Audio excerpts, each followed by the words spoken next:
ओम अज्ञानतिमिरान्धस्य ज्ञानाञ्जनशलाकया चक्षुरुन्मिलितं येन तस्मै श्रीगुरुवे नमः।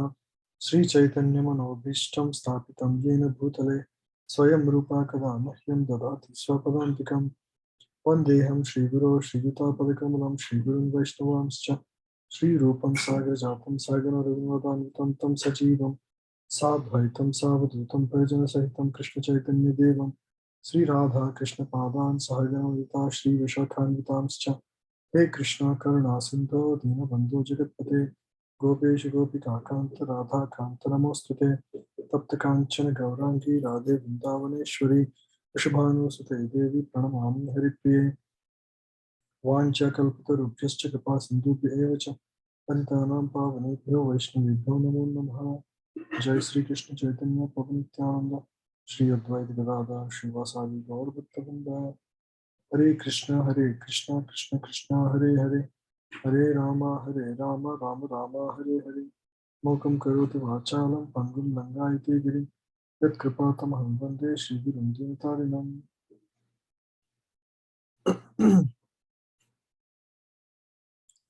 Yeah, so 10th chapter. Last week we covered Chatushloki of Bhagavad Gita, which is the summary of entire Bhagavad Gita in 4 slokas. Very, very important verses in entire Bhagavad Gita, 10.8 to 10.11. After that, after hearing that Krishna is the origin of everything, Krishna is the source, the devotees accept this and worship him. And when the devotees worship him, Lord actually reciprocates by cleaning their heart and giving them the true wisdom, true knowledge. And with that, ultimately, the devotee reaches God. That's what the summary of it is. So Arjuna accepts that as the highest truth, and he requests Krishna to show his opulences, various opulences in which. So when we see great things in this world, how do we respond to it? Right? So when we see actually great things of this world, they are actually representations of God. Because they all originate in God ultimately. So Arjuna, when he requests to show opulences of Krishna, Krishna refers to various opulences of this world and how they actually originate from him. So that is 22nd verse onwards.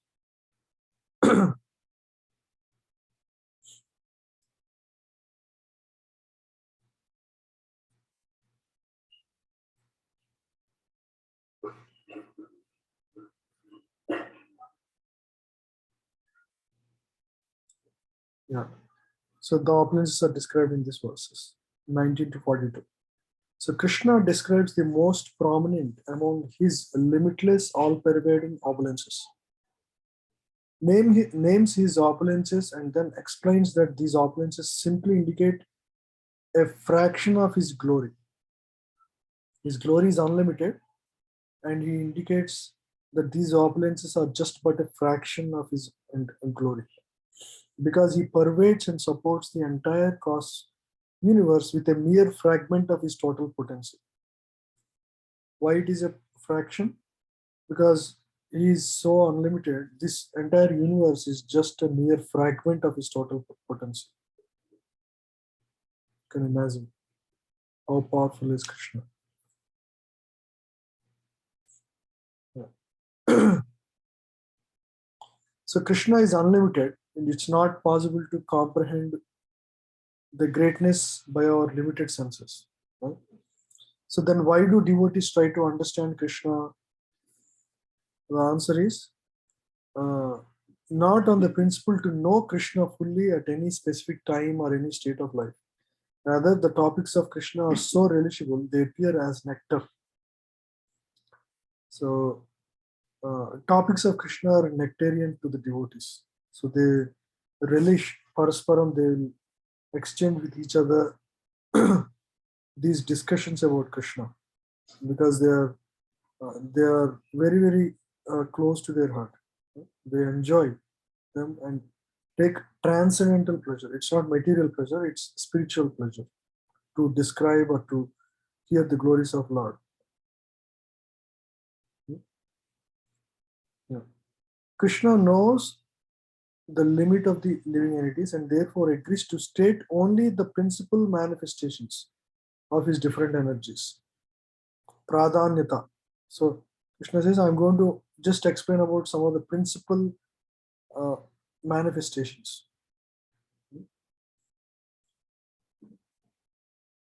Yeah.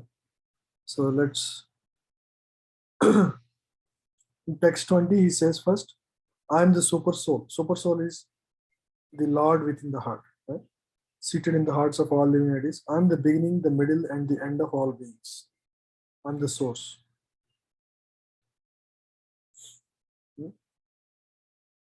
Of all the Adityas, I am Vishnu. Of all lights, I am radiant sun. Of all Maruts, I am the Marichi, controlling deity of wind. Among the stars, I am the moon. Right?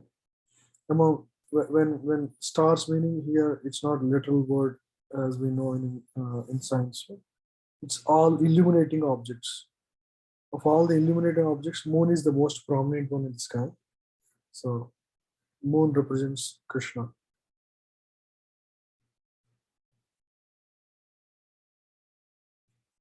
Of the demigods, I am Indra, the king of heaven. Of Vedas, I am Samaveda. Of the senses, I am the mind. Mind is the chief coordinating sense of all the senses. And Krishna says, I am the mind. In living beings, I am the living force, consciousness. With all these living beings, Krishna is present as the Paramatma within the heart of all the living beings. Anything that has life, there is Paramatma within the heart of the Jiva. Whether it is a microbe or elephant, the heart of the Jiva is Krishna as Paramatma. Let's read some verses. 23.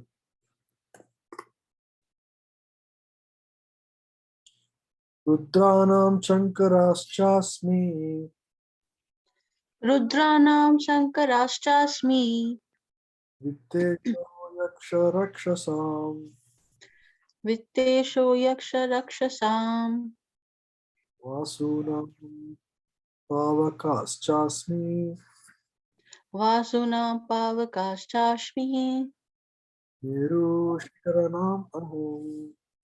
Meru Sikararinam Baham. Please read. Mataji. Oh, of all the Rudras, I am Lord Shiva. Of all of the Yakshas and Rakshasas, I am the Lord of Wealth, Kuvera.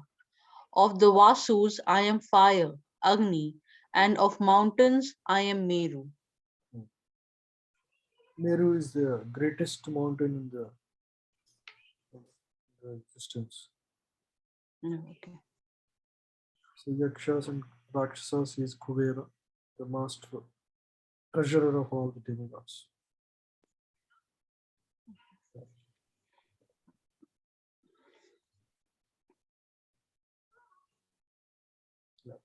There are 11 Rudras, and of them, the most prominent is Lord Shiva. And Krishna is actually that, Lord Shiva is a representation of Krishna. He's Mount Sumeru.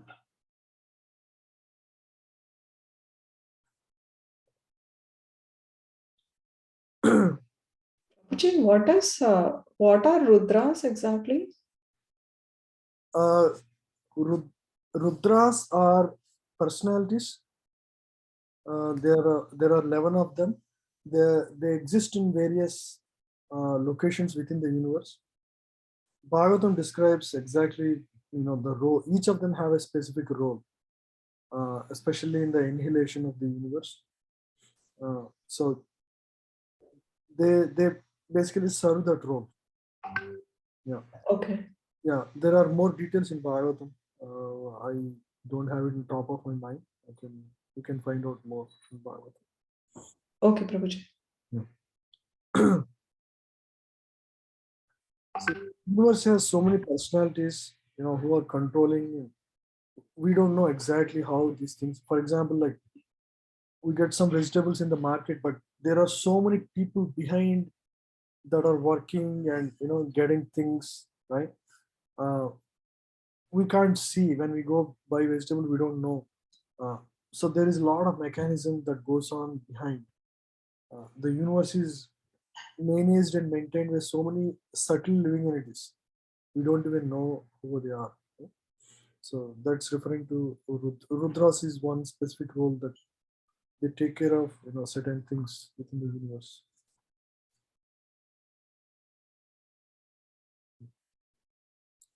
Kurodasam cha mukhyam Purudasam cha mukhyam mam vidhipada brihaspatim Vidhi partha brihaspatim senaninam aham skanda Senaninam aham skanda sarasam asmi sagara.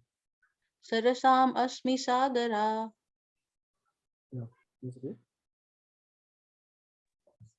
Of priests, O Arjuna, know me to be the chief Brihaspati. Of generals, I am Kartikeya. And of bodies of water, I am the ocean. Yeah. Brihaspati is the demigod of, is the guru of all the demigods. Kartikeya is the greatest fighter and the son of Lord Shiva. So of generals, I am Kartikeya. Ocean is the greatest body of water.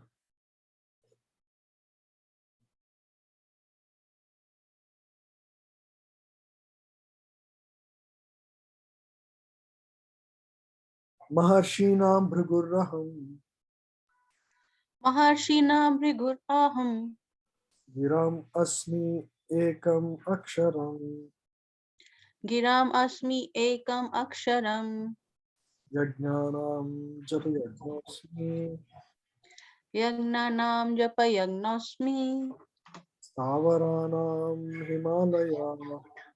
Pavaranam Himalaya. Is it?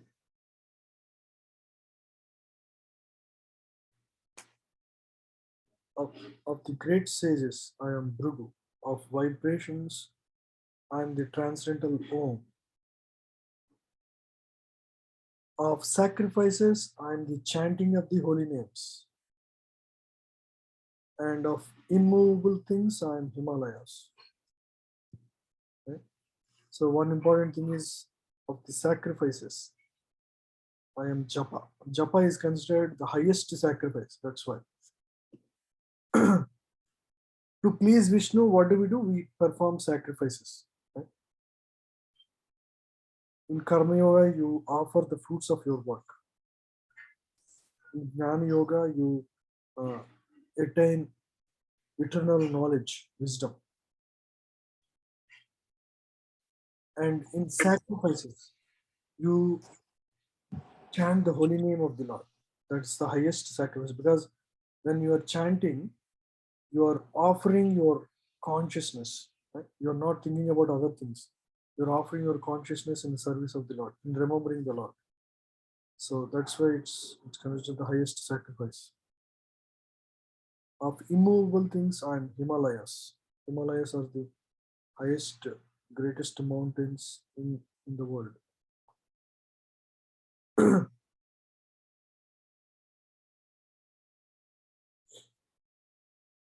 Yeah. So why? So previously Meru was considered as the greatest mountain, but Himalayas is the immovable, because Meru is sometimes moved. It seems Meru is sometimes moved from place to place, but Himalayas cannot be moved.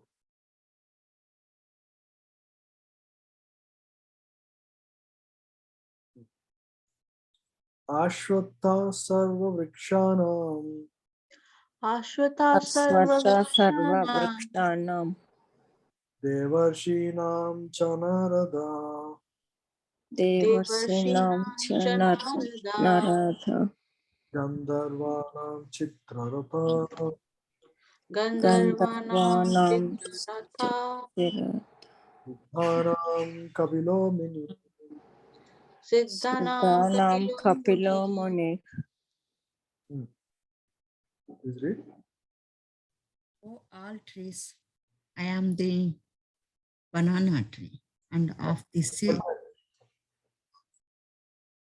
sorry, banyan tree. Sorry, Maharaj.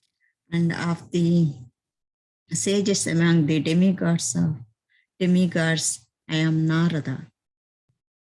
Of the Gandharvas, I am Chitrata, and among perfected beings, I am the Saj Kapila.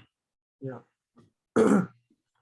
Kapil Muni, he is an incarnation of God. So in Bhagavatam, third canto, so the story of Kapil Muni is there. It's an amazing pastime. His mother is Devahuti, and he teaches lessons to her mother. His father is what's his name? Kapila. Sorry, I forgot the name. He's also a great rishi. His father. And Gandharvas and Chitrarata. Chitrarata was a great singer. He's, he sings very. He's the best singer in Gandharvas. Gandharvas are in the higher planetary systems. They are even higher than demigods. Demigods means Indra, Chandra, Varuna, Vayu. And of the devatas within demigods, sages among the demigods, Narada. Narada is considered the greatest devotee of the Lord, the greatest sage.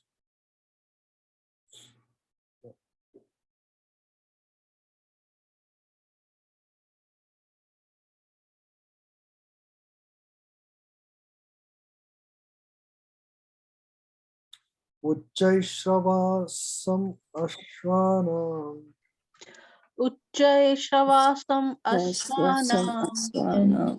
Vidhimam Amrutodbhavam Vidhima Vidhimam Vidhimam Amritotpavam Amrochadam. Airavatam Gajatranam Airavatam Airavatam Gajendrama Gajendranam Naranam Cha Naradhipam. Narana Naranam Naranam Chandaradipam. Chanaradhikam. Yeah.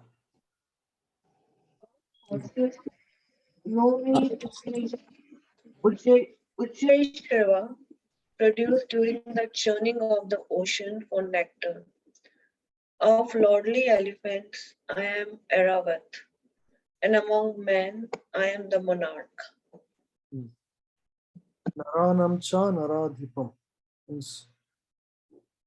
So king is the representation of God.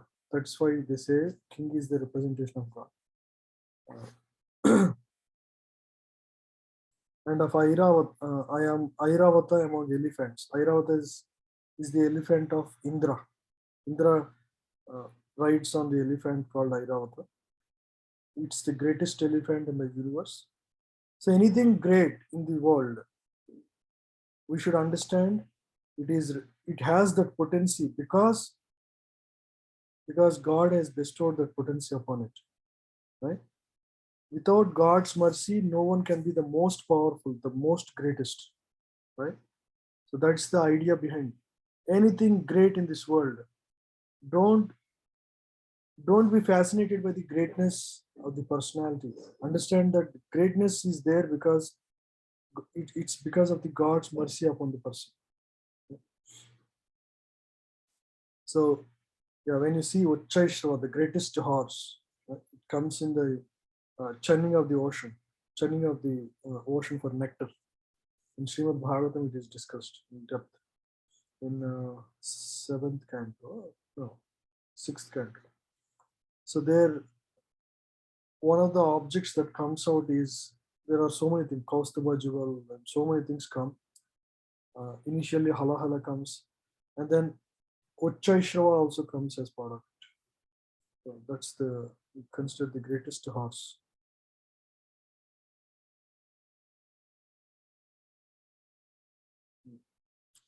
So here you see, from this churning, nectar and poison was produced. Lord Shiva drank the poison. From the nectar were produced many entities, of which there was a horse named Uchchaishrava. Uchchaishrava is the horse.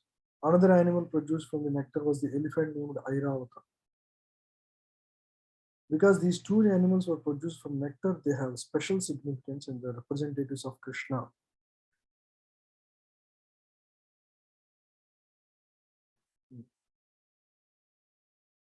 Kings like Maharaj Yudhishthira, Maharaj Parikshit, and Lord Rama were all highly righteous kings who always thought of the citizens' welfare. In Vedic literature, the king is considered to be a representation of God. In this age, however, with the corruption of the principles of religion, monarchy decayed and is now finally abolished. It is to be understood that in the past, however, people were more happy under righteous kings. So actually in the past, people were more happy when the king is righteous, right? Because king was taking care of citizens like his own children, like Lord Rama or Maharaj Parikshit, Maharaj Yudhishthira. They were, they were always feeling sheltered. King was making all the arrangements so that everybody follows proper religion, right? So that everybody can ultimately go back to God. That was the Vedic way of life. So king would perform sacrifices so that rains would come in time. It is mentioned in Bhagavatam, during the reign of Yudhishthira Maharaj, the kingdom was so opulent that when cows walk on the grass, their milk was so filled in the udders that the milk would drip and the grass would become wet. Meaning, cows would just walk, and their milk, the cows were so happy that milk would dripple from their udders, and it would fall on the grass, and it will make it wet. The grass would become wet. It tells that the king was taking care of not just the human beings; he was taking care of the cows, and everybody was sumptuously spread, and everybody was satisfied in life. So naturally, no, because of God-centered living, everybody was happy. Even animals were extremely happy. Nature was fully supportive. So nature reciprocates according to how we reciprocate with nature, right? Nature is like a mother, right? Mother, that's why we call mother nature. This earth is like a mother, right? Because why it is mother? Because it gives us food, it gives us milk, it gives us water, it gives us air. Everything, all our necessities are taken care by our mother. Just like our mother, our birth mother arranges everything.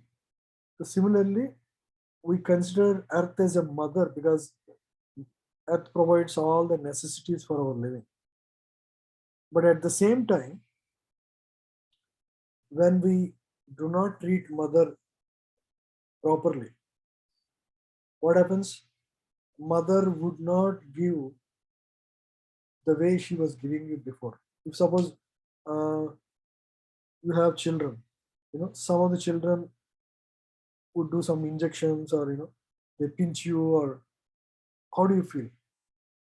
You still love your children, you want to give them, but you would be careful with them. You don't want to be too liberal with them, because they're going to become more and more naughty, and they're going to spoil themselves further. So Mother Earth is also like that. Mother Earth withdraws. It can feed 10 times of the population that exists right now. But if we misbehave with the nature, if we try to drill the Mother Earth too much, make haphazard constructions, increase the carbon footprint, you know, or do whatever, right? So she would respond accordingly in terms of famine, in terms of earthquakes, uh, or inflation that we are seeing right now, or COVID. COVID is also a mother's reaction, right? Sometimes mother slaps. It's not because she doesn't love the children. It wants the children to learn the lesson, right? So all the punishments in our life are some kind of teachings to us, right? So some kind of lessons for us so that we don't do the same mistakes again and again. So that's about mother in general. Yeah. Ayudhanam aham vajram आयुधानम् Ayudhanam अहं vajram वज्रम् dhenunam asmi kamadhuk dhenunam धेनूनाम् अस्मि asmikamaduk कामधुक् prajanashchasmi kandarpa prajanashchasmi प्रजानाश्चास्मि kandarpa Kandarpa sarpanam asmi vasuki. Sarpanam सर्पाणाम् अस्मि asmi Vasuki. vasuki. Yeah. Of weapons I am the thunderbolt, among cows I am the surabhi, of causes for procreation I am Kandarpa, the god of love, and the serpents I am Vasuki. So the thunderbolt, indeed, a mighty weapon, represents Krishna's power. So thunderbolt is held by Indra. King Indra holds the thunderbolt.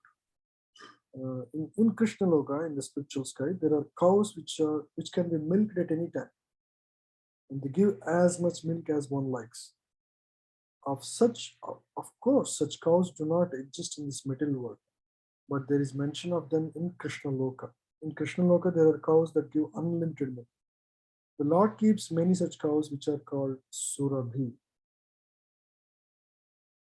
It is stated that Lord is engaged in herding Surabhi cows. Kandarpa is a sex desire representing good sons or daughters. Therefore, Kandarpa is the representative of Krishna.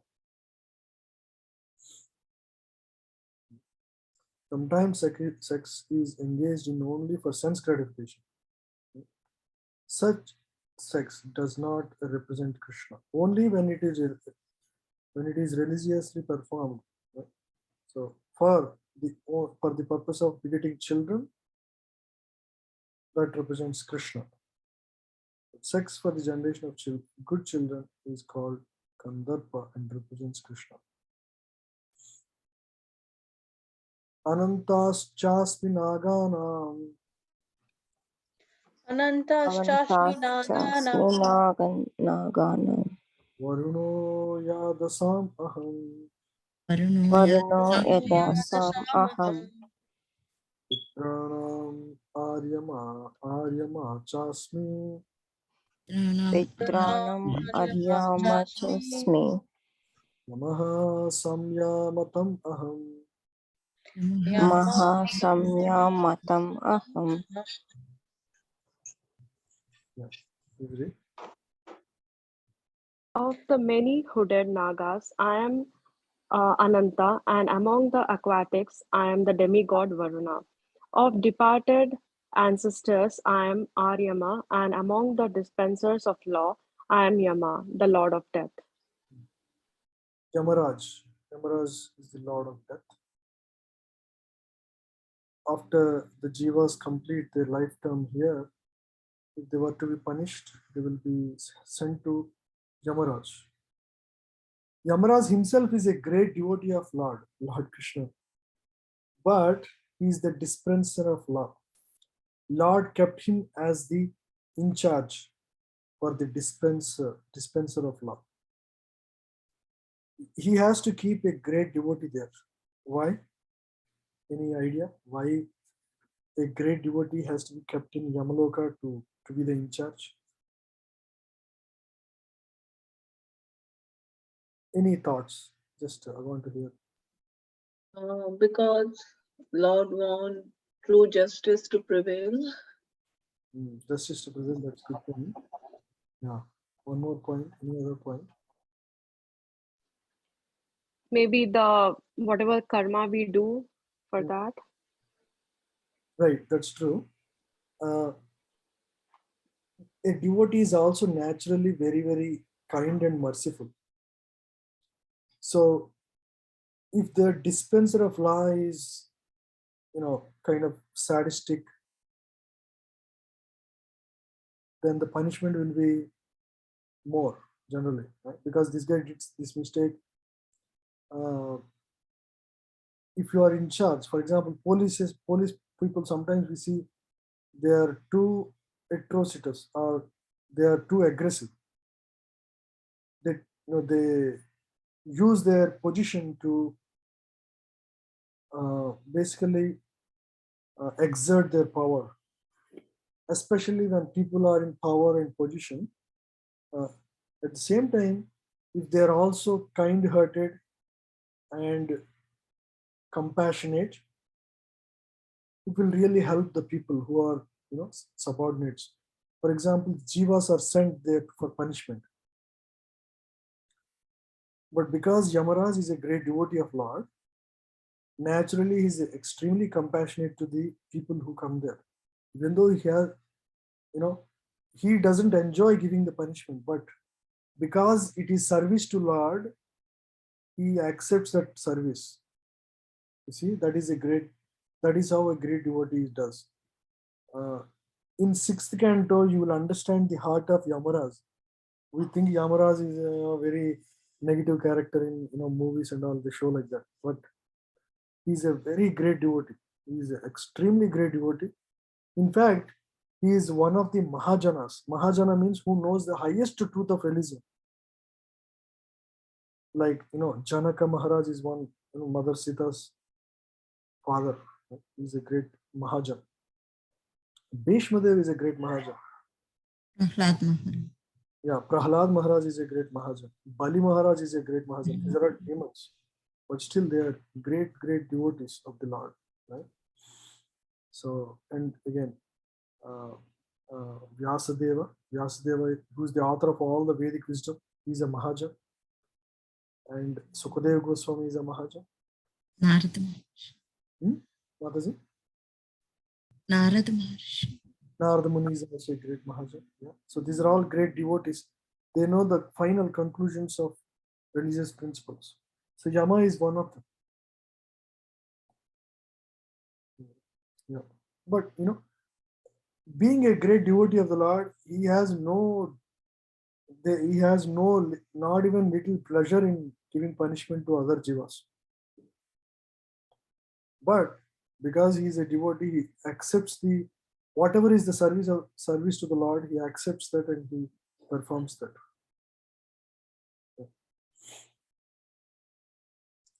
In the planet of Pitas, Aryama is the chief ruler of the planet of Pitas. Pitruloka, call it Pitruloka.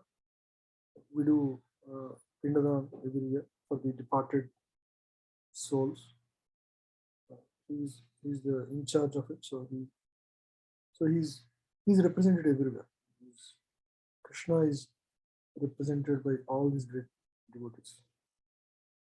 Prahladas chasmi daityanam. Dasmi Daityanam. Kala kalyatam aham. Kala Kalyatam Aham. Mriganam cha mrigendroham. Mruganam cha Mrugendro Aham. Vainateyascha pakshinam. Vainateyascha Pakshinam. Please read.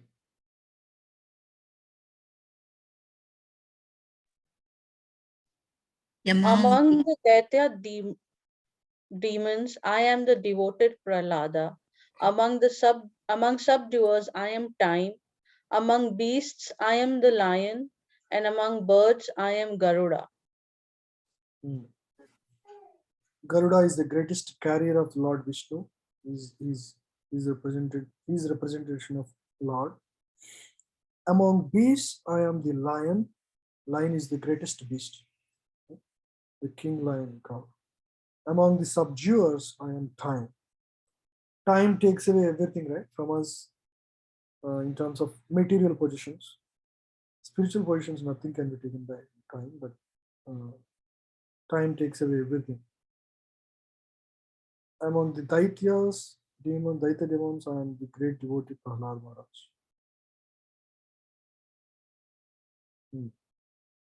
Although Prahlad was born in the family of Daityas, he was a great devotee from his childhood. Because of his devotional service and godly nature, he is considered to be a representative of Krishna.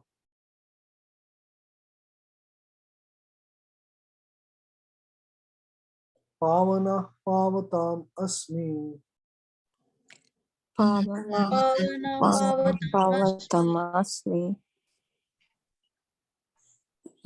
Rama Sastra Britham Aham. Ramaha Sastra Bhattam Aham. Dasanam Makaraschasmi. Jasnam Makarasjasmi. Srotasam Asmi Jahnavi. Shrotasam Asmi Jahnavi.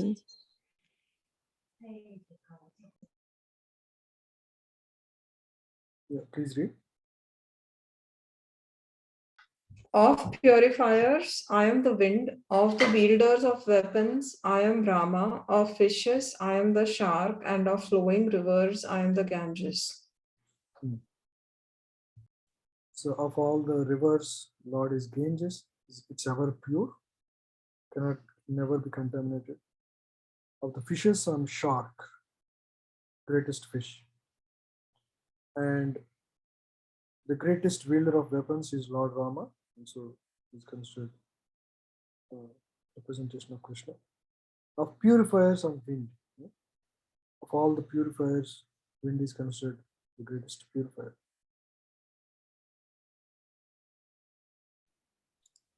Sarganam Adir Antascha. Sarganam Adir Antascha. Madhyam Chaivaham Arjuna. Chaivaham Madhyam Chaivaham Arjuna. Adhyatma Vidya Vidyanam. Adhyatma Vidya Vidyanam. Vada Pravadatam Aham. Vada Pravadatam Aham. Of all creations, I am the beginning and the end, and also the middle. O Arjun, of all sciences, I am the spiritual science of the self, and among logicians, I am the conclusive truth.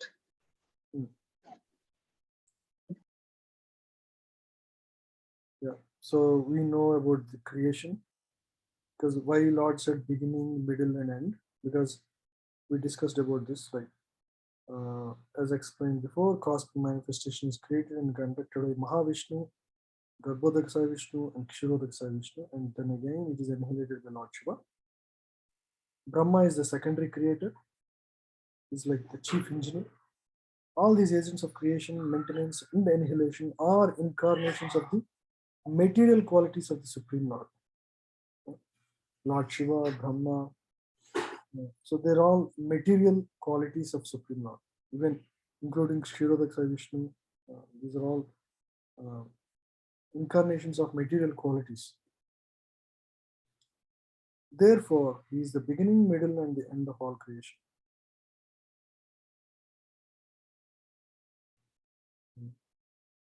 So Prabhupada talked about Vedas, Vedanta Sutra.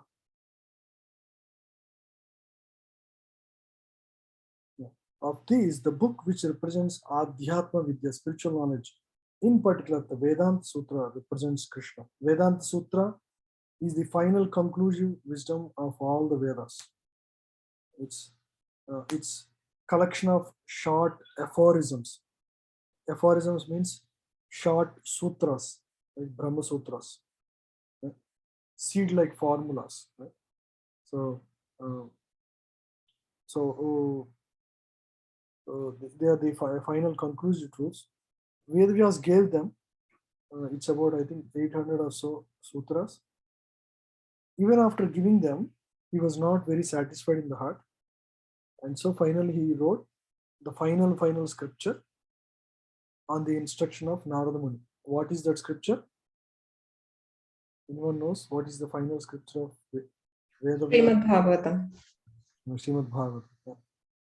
Yeah. So where he profusely described the glories of Supreme Lord, Lord Krishna, especially. So then he was satisfied.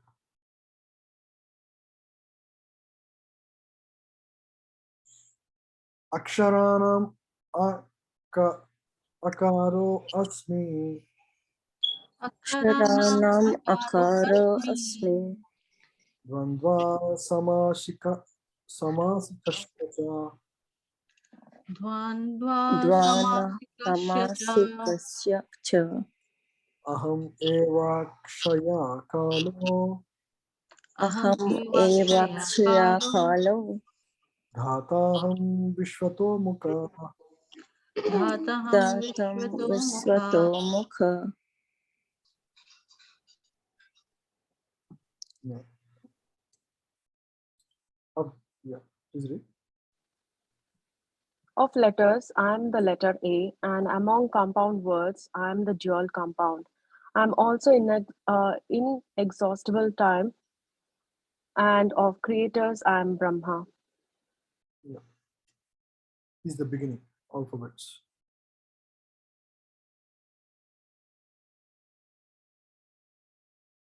Without akara, nothing can be sounded. Without a akara. Therefore, it is the beginning sound. In Sanskrit, there are also many compound words, of which the dual word like Rama, Krishna is called Dvandva. In this compound, the words Rama and Krishna have the same form. Therefore, the compound is called dual. Time kills everything. So I'm also inexhaustible time, and of creators I am Brahma.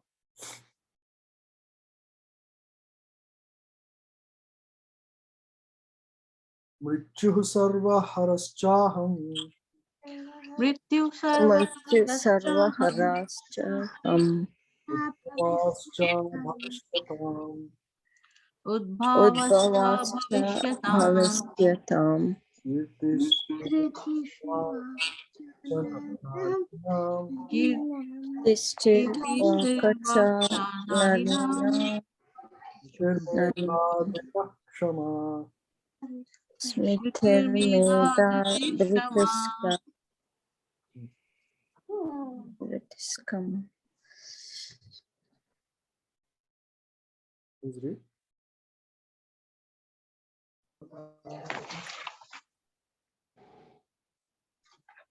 I am all devouring death, and I am the generating principle of all that is yet to be. Among women, I am fame, fortune, fine speech, memory, intelligence, steadfastness, and patience.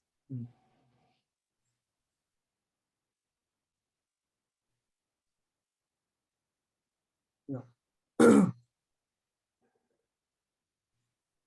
So here is interesting. The 7 opulences listed: fame, fortune, fine speech, memory, intelligence, steadfastness, and patience are considered feminine characteristics. These are all fame, fortune, fine speech, memory. If a person possesses all of them or some of them, he becomes glorious. The man is famous as a righteous man that makes him glorious. Sanskrit is a perfect language and is therefore very glorious. If after studying one can remember subject matter, with a good memory or smriti. The ability not only to read many books on different subject matters, but to understand them and apply them when necessary is intelligence, medha. Another options. The ability to overcome unsteadiness is called firmness or steadfastness. The ability to overcome unsteadiness is called firmness or steadfastness. And when one is fully qualified yet is humble and gentle, and when one is able to keep his balance both in sorrow and in ecstasy of joy, he has the opulence called patience, Shama. They're nice definitions. Mhm. One is able to keep his balance both in sorrow and in ecstasy of joy. He has the opulence called patience, Shama.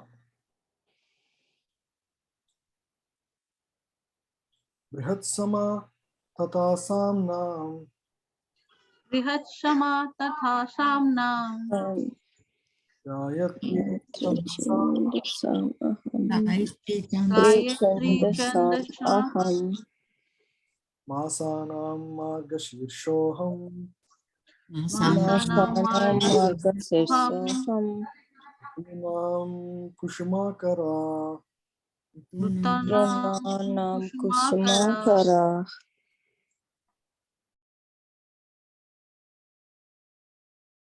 Is it?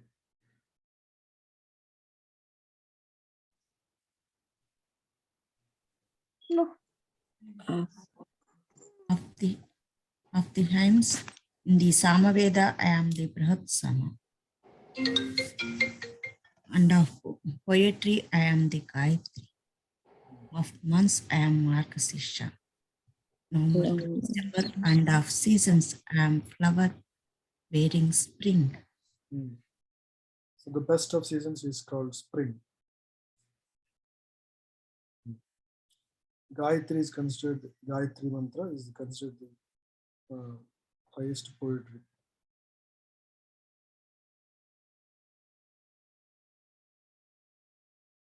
The Gayatri mantra is mentioned in Srimad Bhagavad because the Gayatri mantra is especially meant for God realization. It represents the Supreme Lord. This mantra is meant for spiritually advanced people. And when one attains success in chanting it, he can enter into the transcendental position of the Lord. One must first acquire the qualities of the perfectly situated person, the qualities of goodness according to the laws of nature in order to chant the Gayatri mantra. The Gayatri mantra is very important in Vedic civilization and is considered to be the sound incarnation of Brahman. Brahma is its initiator, and it is passed down from him in disciplic succession. So Gayatri mantra is chanted by people, even in ISKCON also we chant, especially those who are second initiate. So in ISKCON, in our sampradaya, there are two initiations. First is called Harinam initiation, when you have vowed to chant every day 16 rounds minimum and follow the 4 regulative principles. Right? No meat eating, no gambling, no intoxication, no illicit relations. So once one follows this, he is qualified for Harinam Diksha. So then he takes shelter of a bona fide guru within ISKCON. Thereby he is connected to the Guru Parampara and ultimately is connected to Krishna. Right? So all his chanting will be far more effective after that. So after that, after few years of practice sincerely, one is awarded a second initiation. It's called Brahmana Diksha. The first is called Harinam Diksha. Second is called Brahmana Diksha. Again, it is taken generally from the same spiritual master or guru. So the guru gives, so Harinam can be chanted by anybody and everybody.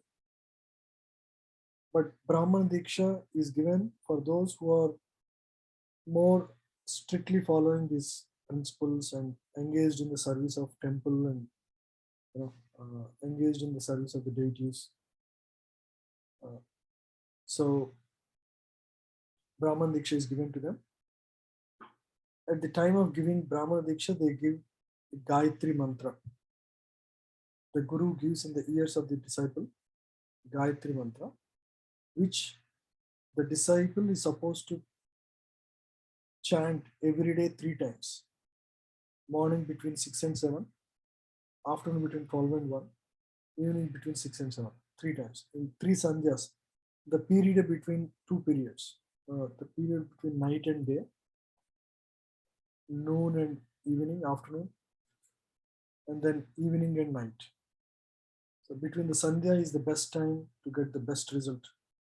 So Gayatri Mantra has to be chanted.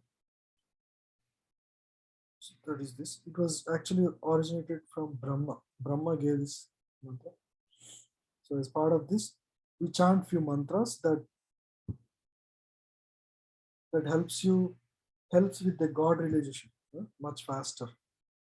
Once you are on a Brahman initiation, it's like giving additional tools for you to get closer to Krishna. You can see the difference when you chant those Gayatri mantra. You can see it's a life-changing event. Actually, you can say those who take Brahman initiation, you can clearly see they're on a very fast track to realization. You can see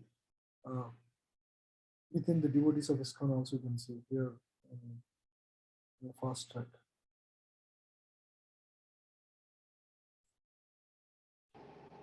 Any questions so far on anything we discussed so far?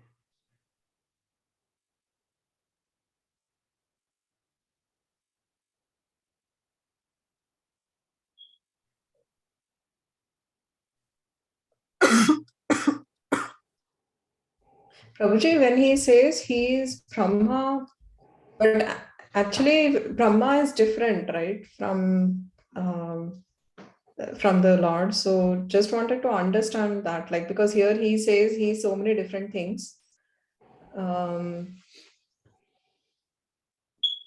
So the question is Brahma different or?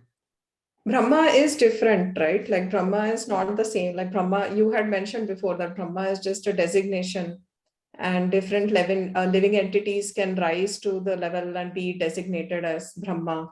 Correct. Different universes. So here, when he says, "I am Brahma," like how do we understand that? Chief, again, it's referring to the job. It's not to the person. So Okay. yeah, again, it's referring to the role. Brahma is the chief engineer, he's the secondary creator within the universe. And so many such Brahmas exist within so many millions of universes. So Lord represents that Brahma, who is the chief creator, is the secondary creator basically of the universe. Okay. So ultimately, what he means to say is that the universe exists and all of us, like, he is the enabler. In every Right. yeah. Okay. And everything is, but all the greatest things we see in this world, they're actually representations of Krishna. That's what. Okay. Thank you, Prabhuji.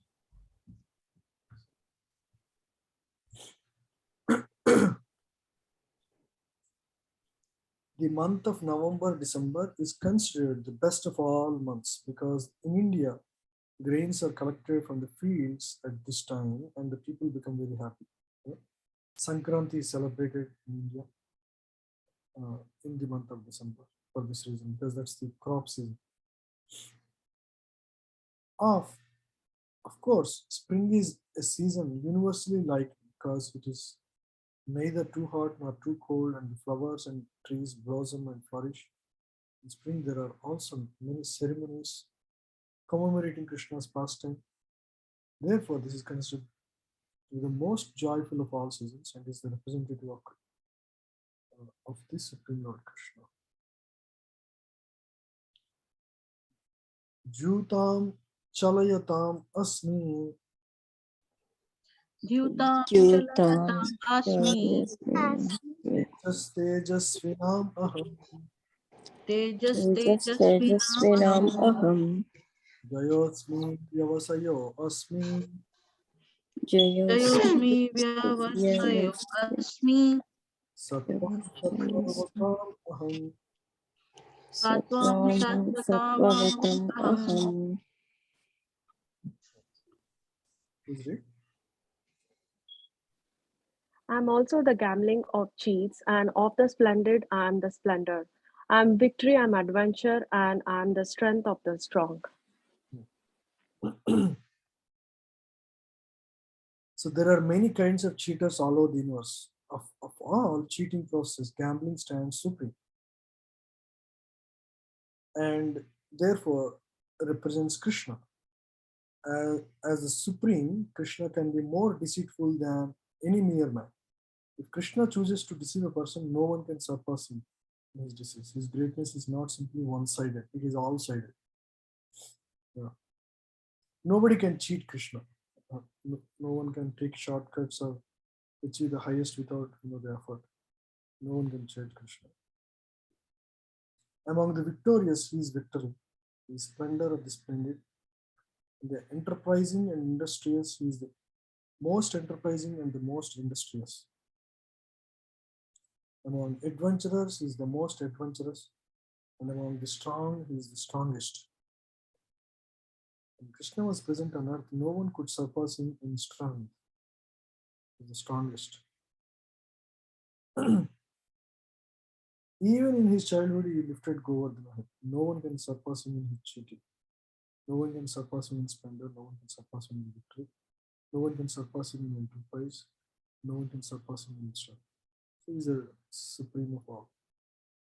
Krishnam Vasudevosmi. Krishnam Krishnam Vasudevasmi Vasudevasmi. Pandavanam Dhananjaya. Pandavanam Pandavanam Dhananjaya Dhananjaya. Ram Apya Yasa. Muninam Muninam Apayam Aham Priyambhasya Vyasa. Kavinam Ushana Kavi.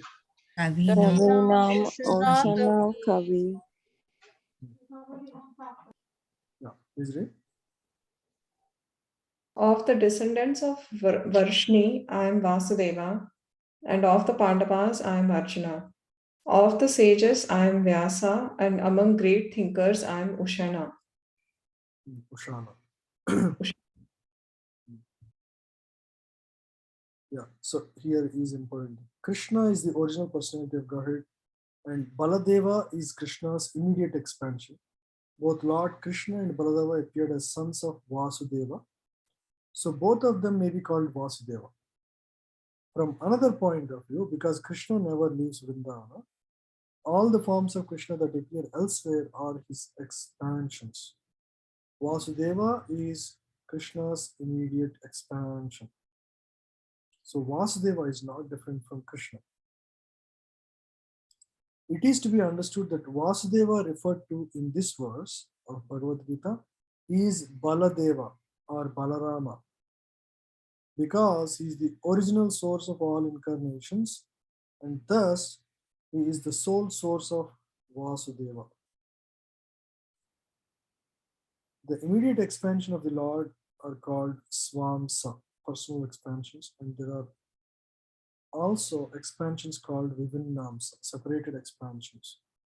So, of the descendants of Vrishni, I am Vasudeva. Here it is referring to not Krishna. Krishna is speaking here. It is referring to Baladeva, Balaram. Of Pandavas, I am Arjuna. And of the sages, I am great sage Vyasadeva. Great thinkers, I am Ushana.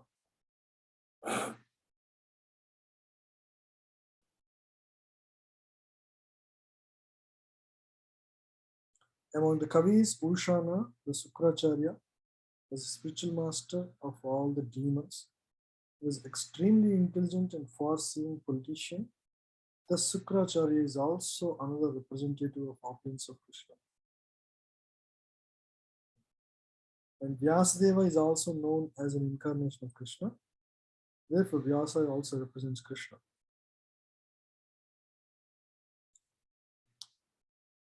Tando Damayatam Asmi Dando Damayatam Asmi Netir Asmi Jigishatam Nitir Asmi Jigitsatam Nam Chaivasmi Guhyanam Maunam Chaivasmi Gunyanam Nanam Nanavatam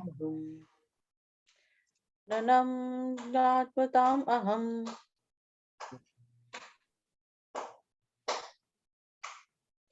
Among all means of suppressing lawlessness, I am punishment, and of those who seek victory, I am morality. Of secret things, I am silence, and of the wise, I am the wisdom.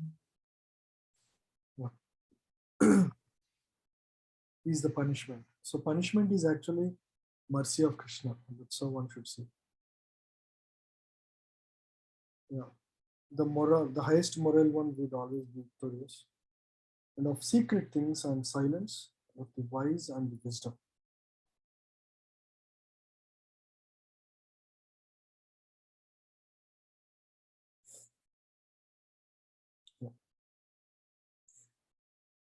Yachapi sarva bhutanam Yachapi sarva bhutanam bijam tadaham arjuna bijam tad aham arjuna natad asti vina yatsyan natad asti vinayatsyan maya bhutam characharam.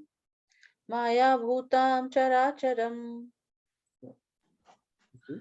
Furthermore, O Arjuna, I am the generating seed of all existences.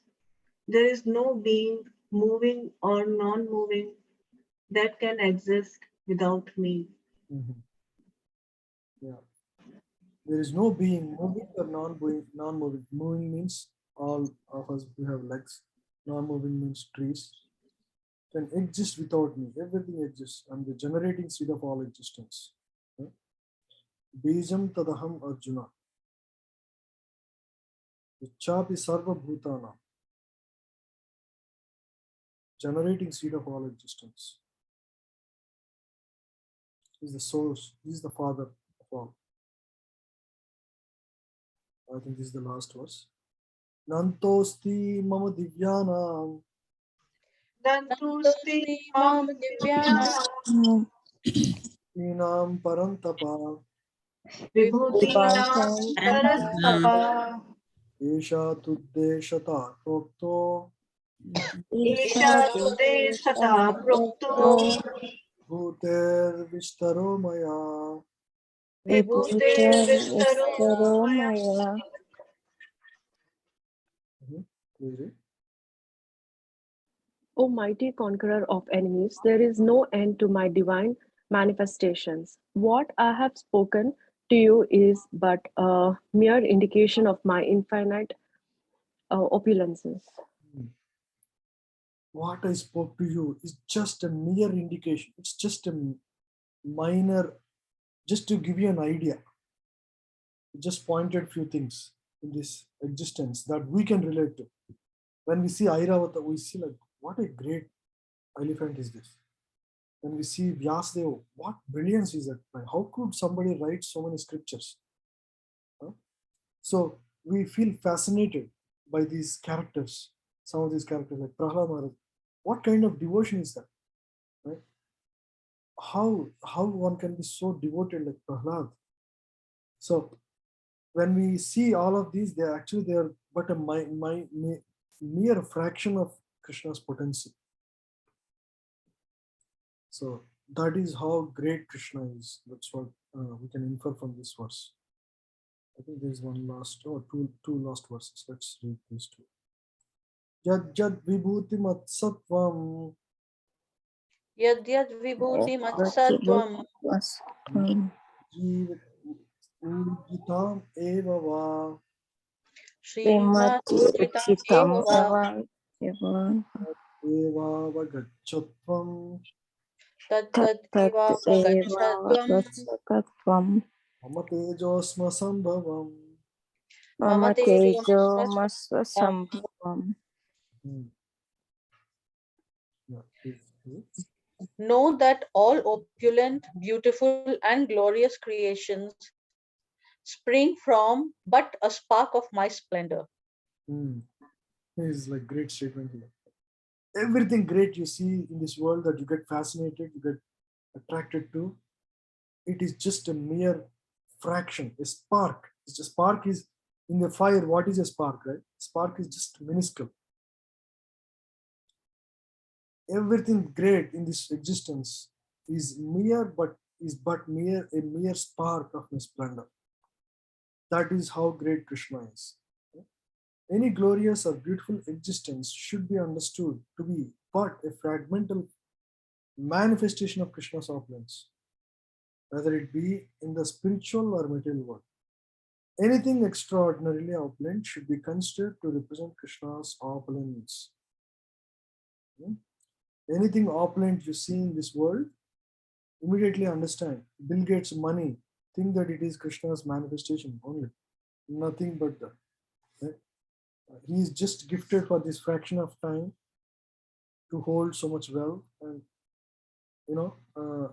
engage in various things. Right? It is just a fraction of splendor of the Lord. Like that, like anything great in this world, understand that it is mercy of Lord upon him for the time being, temporarily. People only hold things temporarily. Like after he gives us the body, the money may be there, but it goes to somebody else. Right? He moves on to another body, he may be back to zero again. Like that. Atava bahunaitena Athava bahunaitina Ninjatena tavarjuna kimnatena tavarjuna Vishtabhyaham idam Krishnam Vishtabhyanham idam Krishnam Vikamsena Stito Jagat. Ekashena to jagat. Is it? But what need is there, Arjuna, for all this detailed knowledge? With a single fragment of myself, pervade and support this entire universe. With a single fragment of myself, I pervade and support this entire universe. Who can say that except for God? Right? So this is the statement of God. Nobody can replicate, or just for a joke also, nobody can say such things. Right? So when Krishna lifts Govardhan, what is so fascinating? He, with a single fraction of him, the entire universe is supported. What is so great? Some people, that's all made up stories. No, what is so great for Krishna? To lift a mountain is nothing. It's like a lifting cotton on the finger. Nothing. It's nothing for Krishna. His body is not humanly. It's a divine. It's a spiritual body, right? And he's beyond our imagination in terms of his potencies. Just because he appeared among human beings doesn't mean he is one of us. Right? A single fragment of myself, I pervade and support this entire universe.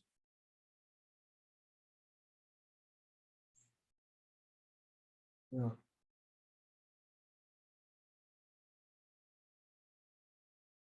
Yeah. So this is a nice purport here. So we'll end the class here. Any questions?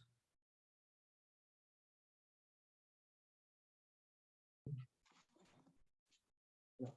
See, if no questions, I want to ask everybody one thing. I'm thinking of moving the class to evening, not 5 p.m., but maybe around 6:30. 6:30 to 7:30 in the night, in the evening, instead of 5 p.m. Can each of you tell me if that is okay with you? We are moving from 5 to 6:32. It is 9:30 for us, Prabhuji. It will be a little late for you. It's 9:30 for us, Prabhuji. Oh, it's 9:30. Okay. What about 6? Can we adjust at 6? Maybe like 8 to 9 for you. I think. Oh, Yeah, 6 is okay. 6. Okay, Prabhuji.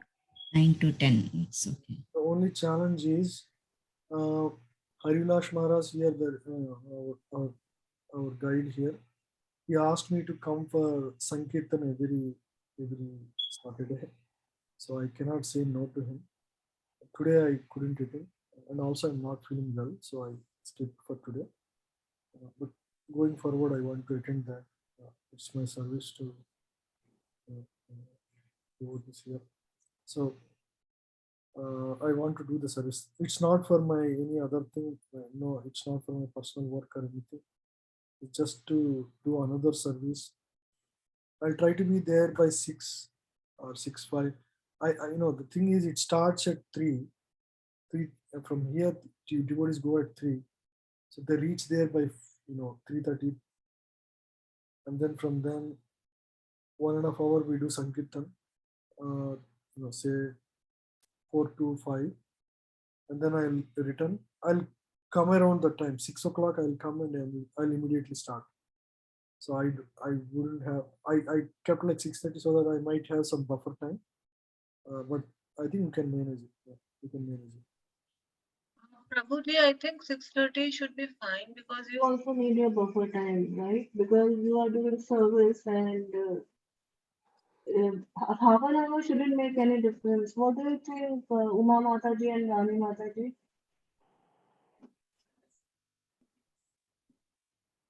Yeah, I think it is a little late for them. 6:30 is 9:30 for them. 9:30 to 10:30 is very late. I think that is. I will see, mother. I'll try to be there by 6. It's okay. I can manage. I just quickly come and I'll join you all. We'll try to do that. And by the way, next weekend I am traveling. I'm traveling to Sadhu Sangha retreat. By the way, I will recommend you also to join there. If not this time, in the future, next year. Every year there is a 3-day festival in one of the locations. It's like the best retreat you would ever attend in your life. For me, it is the best experience ever I had. I attended 2 years back before COVID. That was my first experience. So in the retreat, it is dedicated to kirtans, Harinam Japa, Harinam Kirtan, and the entire day, the best kirtaniers in the entire world would come there. And when you hear those kirtans, it is you will be out of the world. You will be like as if you are in Vaikuntha only. It's it's the best experience. And the moment they announce this, it has a limitation of 2,000 seats. Let me stop the recording.